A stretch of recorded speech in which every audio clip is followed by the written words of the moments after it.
السلام عليكم ساتهين magacayga Nimo Sheekh Abdikadir waxaan u tartamay kursiga women rep Wajir. I'm a 22 years old, a young person, and today my message is I'm an independent candidate.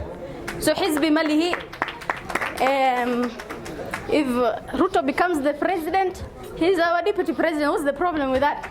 If Raila becomes the president, he was our prime minister. What is the problem with that? At the end of the day, what matters is, do Somalis in Kenya, and especially from Wajir, have stake in the government? So, sida nina isku kala qaybino waa fiican tahay.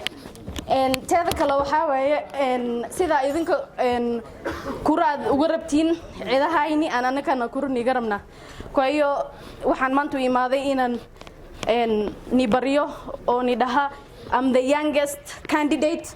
Walaalyaalo wani barya. I'm still single. Wiil, Laandheere ahna.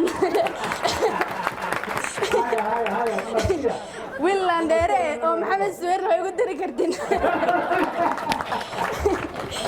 Teeda labaad. The beauty of democracy is every and each Kenyan can go anywhere in this country and vie for any political seats, ndio. Kwa hiyo hakuna cha Wajir ni ya fulani ama sijui ni nani. Sisi hatujajua ukabila.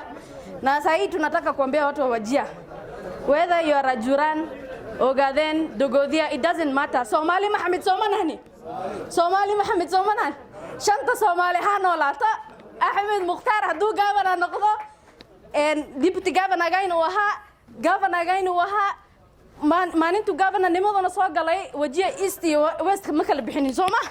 That's the beauty of democracy. So thank you very much. Walaalyaal oo kurihiina u baahanay. Thank you.